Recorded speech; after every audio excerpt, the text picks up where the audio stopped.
Hello friends, welcome back to my channel. आज मैं आप लोगों के लिए बिहार बोर्ड के क्लास 12 के इंग्लिश का बहुत ही important topic how to explain poems lines यानी कविताओं के लाइन को कैसे एक्सप्लेन करें लेकर आया हूं। अगर आप क्लास 12 के बिहार बोर्ड के स्टूडेंट हैं, आईए आईसी आईकॉम में पढ़ते हैं, तो आपके लिए वीडियो बहुत ही इंपॉर्टेंट होने वाला है, क्योंकि आप जानते हैं कि सेक्शन बी में क्वेश्चन नंबर 3 में explain any one of the flowing poetry section से पूछा जाता है, जो 4 मार्क्स का होता है, यानी 4 अंक का पूछा जाता है। तो आप जब प्रीवियस ईयर क्वेश्चन को देखेंगे या क्वेश्चन बैंकिंग को जब गौर से देखेंगे तो आपको क्वेश्चन नंबर 3 में explain any one of the flowing मिलेगा।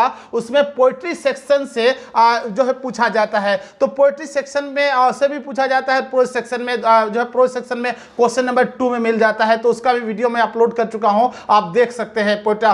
तो यहाँ पे पोएट्री सेक्शन की बात कर रहे हैं तो पोएट्री सेक्शन में आप जानते हैं कि आपके बुक में 10 पोएम्स प्रिस्क्राइब्ड है, यानी 10 कविताएं हैं। 10 कविताओं में से कुछ लाइन को, कुछ पोएम के कुछ लाइंस को, यानी 4 पोएम जो है 4 ऑप्शन मिलता है आपको, ए बी सी और डी, 4 ऑप्शन मिलेंगे, यानी 4 जो है लाइन रहे, 4 से 4 दूनी 8 लाइन रहेगा या इससे भी ज्यादा रह सकता है। तो हर दो चार जो है 4 पोएम से कुछ लाइन से या 2 या 4 या 3 जो है लाइन्स दिया हुआ रहेगा और उसको एक्सप्लेन करने के लिए पूछा जाएगा। तो आप प्रीवियस ईयर क्वेश्चन को देखेंगे जब, अगर आप क्लास 12 के बोर्ड एग्जाम की तैयारी कर रहे हैं तो आपको वहां मिल जाएगा। Here lies a most beautiful lady, light of step and heart was she। ये आपको जो है एक ऑप्शन में मिल जाएगा। तो अगर ये आपको ऑप्शन में मिलेगा तो आप कैसे लिखेंगे, इस वीडियो पर डिटेल से डिस्कस करेंगे कि ऐसे लाइन को, यानी कविताओं के कुछ लाइन जो आपको एग्जाम में पूछा जाएगा उसको कितने स्टेप में लिखेंगे और कौन से स्टेप में क्या लिखेंगे और क्या लिखना पड़ता है। इस वीडियो में इस बात पर डिटेल से डिस्कस करेंगे। अगर आप यहाँ इस चीज को याद करके गए हैं, यानी अगर आप किसी एक कविता के 1-2 लाइन को याद करके गए हैं, इस वीडियो को देख के गए हैं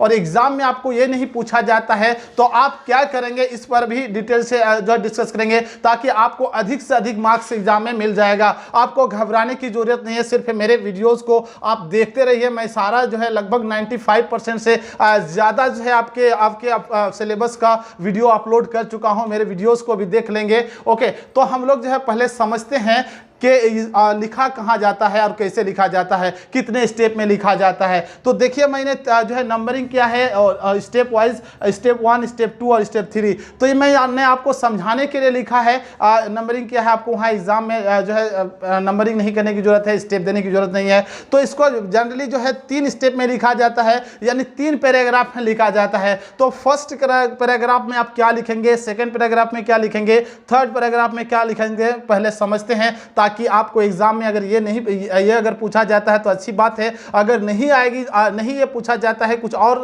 जो है पोएम से पूछा जाएगा, तो आप उसमें कैसे लिखेंगे। ओके, तो इस बात पर डिटेल से डिस्कस करेंगे। तो फर्स्ट जो स्टेप देख रहे हैं, फर्स्ट स्टेप में लिखा जाता है, ओके, वेयर हैव लिखेंगे, where have been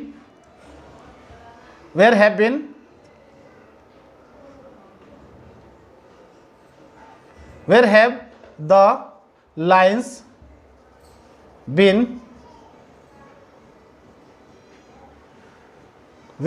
the lines been taken from। तो आपको फर्स्ट स्टेप में ये बताना होता है कि where have the lines been taken from, यानी कहां से लिया गया है, लाइन्स कहां से लिया गया है। ओके, और इसके राइटर कौन है और ये क्या करते हैं, मतलब ये आपको बताना पड़ता है। और सेकेंड स्टेप में लिखना पड़ता है what does the poet, okay, what does the poet wants to say या स्पीक भी लिख सकते हैं या से लिख सकते हैं, दोनों में मैं लिख रहा हूं। What does the poet wants to speak through this lines, okay, through this lines, इन पंक्तियों के द्वारा जो है कवि क्या कहना चाहता है। ओके, और थर्ड स्टेप में लिखा जाता है, ओके, स्टाइल, इसका क्या स्टाइल है, आपको कितना पसंद है, या राइम स्कीम पूछा जाता है, राइम स्कीम इसमें लिखना पड़ता है। ओके, राइम स्कीम, या आपको इसका जो है स्टाइल, राइम स्कीम, या आपको कितना स्वीट लगता है, किस तरह का आपको जो है आपका इंटरेस्टिंग इसमें बताना पड़ता है। ओके, तो आप समझ गए होंगे कि फर्स्ट स्टेप में where have have the lines been taken from, lines पंक्तियों को कहां से लिया गया है, ओके किस कविता से लिया गया है और उसके राइटर कौन है ये बताना पड़ता है। और सेकेंड स्टेप में लिखा जाता है कि इन लाइन के जरिए, इन पंक्तियों के जरिए क्या कहना चाहता है कवि, ओके। और थर्ड स्टेप में लिखा जाता है स्टाइल राइम स्कीम लिखा जाता है, या आपको कितना अच्छा लगता है, कैसा है ये उसके बारे में आपको बताना होता है। तो हम लोग यहां पहले समझते हैं, he lies a most beautiful lady, यहां एक बहुत ही मोस्ट ब्यूटीफुल लेडी पड़ी हुई है। Light of step and heart was she, और यानी लाइट ऑफ स्टेप है and heart was she, light of step and heart was she, ये light of step and heart एक फ्रेजल वर्ब है जिसका मतलब होता है मौज मस्ती करना, इधर उधर घूमना, बिना किसी एम्बिशन के, बिना कोई उद्देश्य के इधर उधर घूमना, बहुत ज्यादा एंजॉय करना को कहा जाता है। तो यहाँ इसको आपको पता लगाना होता है, जब आप गौर से देखेंगे इस टेक्स्ट बुक को, सारे पॉइंट्स को गौर से पढ़ेंगे तब आप समझ में आ जाएगा आपको, ओके, कि लाइंस कहां से लिया गया है। तो अगर मेरे सारे वीडियोस को देखेंगे, ऑब्जेक्टिव वाले और सब्जेक्टिव वाले, मैं हर चैप्टर का 2 वीडियो बनाता हूं, चाहे प्रोज सेक्शन हो या पोएट्री सेक्शन हो, एक ऑब्जेक्टिव वाला और एक दूसरा सब्जेक्टिव वाला, क्योंकि आप जानते हैं कि बिहार बोर्ड में क्लास 12 में इंग्लिश में यानी 50% ऑब्जेक्टिव और 50% सब्जेक्टिव पूछा जाता है। इसलिए मैं सारे जो है प्रोज सेक्शन और पोएट्री सेक्शन के सारे जो है वीडियोस का जो है 2-2 वीडियो बना चुका हूं, सारे चैप्टर का, सारे पोएम्स का, एक ऑब्जेक्टिव और दूसरा सब्जेक्टिव, तो उसको भी देख लेंगे पार्ट वाइज, ताकि आपको जो है कॉन्सेप्ट क्लियर हो जाएगा और आप अधिक से अधिक मार्क्स एग्जाम में ला सकेंगे। तो यहाँ पहले हम लोग समझते हैं, अगर गौर से पढ़ेंगे तो आपको समझ में आ जाएगा, ओके। मेरे वीडियोस को भी देखने से भी आपको पता लग जाएगा कि कहां से लिया गया है। तो अब हम लोग पहले समझते हैं, this lines have been taken from an epitaph, ये लाइन्स जो है एन एपिटाफ से लिया गया है, ओके। कहां से लिया गया एन एपिटाफ, इसको एन एपिटाफ को जब गौर से पढ़ेंगे तो ये वाल्टर डिलामेर इसके राइटर है, इसके कंपोजर हैं यानी कवि हैं। और वो एक एपिटाफ के सामने, मतलब जो है एपिटाफ कहा जाता है किसी की याद में, जब कोई मर जाता है तो उसकी याद में जो लिखा जाता है, मान लीजिए ये कब्र है, ये ग्रेव है और यहाँ पे लिखा जाता है, इस जगह पे लिखा जाता है इसके बारे में, यानी जो यहाँ पे जो ग्रेव में पड़ी रहती है यानी मर जाती है, इसको जो यहाँ पे बरी किया जाता है, दफनाया जाता है, तो उसके बारे में यहाँ पे एक टॉम स्टोन होता है, ओके, टॉम स्टोन शिलालेख जिसको कहा जाता है, और उसी में लिखा जाता है उस जो है मृत डेड बॉडी के बारे में, यानी मृत व्यक्ति के बारे में, मृत पर्सन के बारे में लिखा जाता है।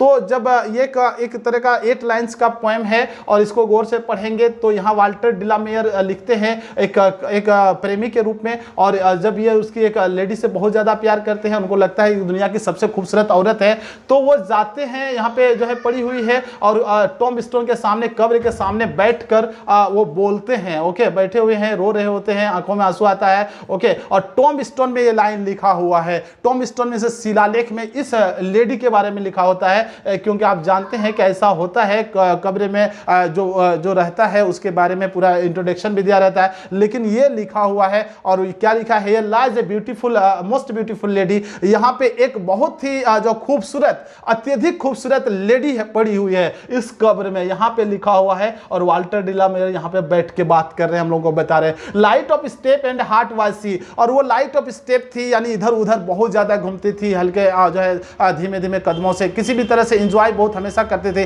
किसी भी तरह का उसको टेंशन नहीं हुआ था, ये लग्जरियस लाइफ थी, she wanted to lead a luxurious life, वो जो है बहुत ज्यादा एंजॉय करना चाहते थे, लग्जरियस लाइफ जीना चाहती थी, ओके। लेकिन क्या करें, अनफॉर्चुनेटली वो डेथ कर गई है, मर गई है, और यहाँ पे पड़ी हुई है, इसलिए यहाँ पे उसके बारे में जो लिखा हुआ है वाल्टर डिलामेयर। तो आप समझ चुके हैं कि क्या है। अब ये लाइन जो है कहां से लिया गया है, एपिटाफ से लिया गया है, तो where have the lines been taken from, कहां से लाइन्स लिया गया है ये तो पता चल गया। An epitaph has been composed by Walter de la Mare, और एन एपिटाफ किसके द्वारा कंपोज किया गया है, किसके द्वारा लिखा गया है, वाल्टर डिलामेयर के द्वारा। He was one of the greatest English poet and short story writer of 20th century, और वो वाल्टर डिलामेयर बहुत ही ग्रेटेस्ट इंग्लिश पोएट थे, इंग्लैंड के थे, okay, and short story writer, और शॉर्ट स्टोरी राइटर थे ऑफ 20th सेंचुरी, ओके, 20वीं शताब्दी के। He is known as the children's poet, और उनको जो है चिल्ड्रंस पोएट के रूप में जाना जाता है, क्योंकि छोटी छोटी स्टोरी बच्चों के लिए लिखते थे, ओके। तो ये आपको समझ में आ गया कि फर्स्ट स्टेप में कहां से लिया गया और उनके राइटर कौन है उसके बारे में लिखा जाता है। सेकेंड स्टेप में क्या लिखेंगे, what does the poet wants to speak या से थ्रू दिस लाइन्स, इन जो है पंक्तियों के जरिए, इन लाइन्स के जरिए कवि क्या कहना चाहता है उसको लिखना पड़ता है। तो देखिए, थ्रू दिस लाइन्स, इन जो है पंक्तियों के जरिए the poet expresses his sad feeling, यहाँ पे सैड लगा देंगे तो बेहतर होगा, वो अपने सैड फीलिंग फीलिंग के बारे में बताते हैं, उदास है, बैठा हुआ है, रो रहा है, आंखों में he has lots of tears in eyes, उसके आंखों में बहुत सारे जो है टीयर्स है, आंसू है, his tears are sobbing, okay, और रोलिंग डाउन फ्रॉम जो है फ्रॉम हिज आईज, उसके आंखों से आंसू जो है रोलिंग हो रहा है, बह रहा है, okay, he sobbing a little bit, वो जो है सिसक रहा है, आप लगा सकते हैं। फॉर ए लेडी, एक लेडी के लिए, who is lying in the grave, जो ग्रेव में पड़ी हुई है, कहाँ पे पड़ी हुई है, ग्रेव में पड़ी हुई है, कब्र में पड़ी हुई है, हम लोग बात कर रहे थे यहाँ पे, ओके, कब्र में, ओके, पड़ी हुई है। The poet thinks that she was the most beautiful lady of the west country, और उसको लगता है कि वो वेस्ट कंट्री का सबसे खूबसूरत लेडी है, यानी जो मर गई है, जो जिसको वो याद कर रहे हैं, okay. He describe the lady light of step and heart, वो जो लेडी को डिस्क्राइब करते हैं लाइट ऑफ स्टेप और हार्ट से, ओके। इट मींस, इसका मतलब होता है she wanders to and fro, वो यहाँ वहाँ घूमती थी। टू एंड फ्रो एक फ्रेजल वर्ब है जिसका मतलब हेयर एंड देयर होता है। वो जो है वो कहते हैं कि वो जो डिस्क्राइब करते हैं कि वो बहुत ही ज़्यादा इंजॉय करती थी, वो जो है वांडर करती थी, इधर उधर घूमती थी। To and fro, she enjoys every time, वो हर समय इंजॉय करती थी। She wants to lead a luxurious life, वो लग्जरियस लाइफ जो है गुजारना चाहती थी, बिताना चाहती थी। तो आप समझ चुके हैं कि ये क्या कहना चाहता है इस कवि इस लाइन के जरिए। तो अब नेक्स्ट पॉइंट को देखेंगे, ओके। थर्ड स्टेप में क्या होता है, स्टाइल राइम स्कीम, ये स्टाइल और राइम स्कीम लिखना पड़ता है। द इमेजरी ऑफ द, देखिए, the imagery of the poem is very sensuous. The imagery यानी इमेज जो है, इमेजिनेशन जो कल्पना जो किया गया है इसमें, जो वर्ड जो मतलब लेडी के बारे में, वो बहुत ही सेंसुअस है, बहुत ही कामुक है, बहुत ही अट्रैक्टिव है, बहुत ही कह सकते हैं सेंसुअल है, okay. The diction of the poem is sonorous. Diction जो है, इस डिक्शन मींस होता है the words used in poems में जो वर्ड यूज किया जाता है, इन्हें चयन किया जाता है, चूज करके लिखा जाता है। Selected words of the poem, okay, जो पोएम का सेलेक्टेड वर्ड्स होता है जो उसमें लिखा जाता है, उसको जो है पोएम कहा, डिक्शन कहा जाता है। तो the diction of the poem is sonorous, बहुत ही सोनरस है। सोनरस मींस होता है स्वीट, बहुत ही मधुर, बहुत ही अच्छा, बहुत ही स्प्लेंडेड, बहुत ही शानदार, okay. It is of 8 lines, ये 8 लाइन्स का है, इन्हें वेरी सिंपल राइम स्कीम, और इसका बहुत ही सिंपल राइम स्कीम है। तो ये 8 लाइन का है। तो मेरा पिछले वीडियो भी मैंने इस पर बनाया था, उसका भी वीडियो डिस्क्रिप्शन बॉक्स में लिंक दे दूंगा। अगर आप एन एपिटाफ के मेरे वीडियो यानी ऑब्जेक्टिव वाले और सब्जेक्टिव वाले वीडियो को देखेंगे तो आपका कॉन्सेप्ट और क्लियर हो जाएगा, और इस पोएम से एटलीस्ट जो भी आपको जो एग्जाम में एक्सप्लेनेशन के रूप में पूछा जाएगा, आप इजी वे में आंसर दे देंगे। तो आप जो है इसका जो है डिस्क्रिप्शन बॉक्स में इसका ऑब्जेक्टिव वाला और सब्जेक्टिव वाला वीडियो दे दूंगा, आप वहां से देख सकते हैं। अगर एक बार स्क्रीनशॉट ले लीजिए, okay.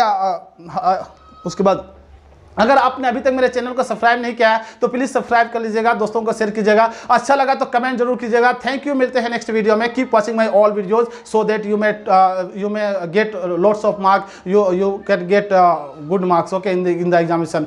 Wish you best of luck. Thank you, मिलते हैं नेक्स्ट वीडियो में।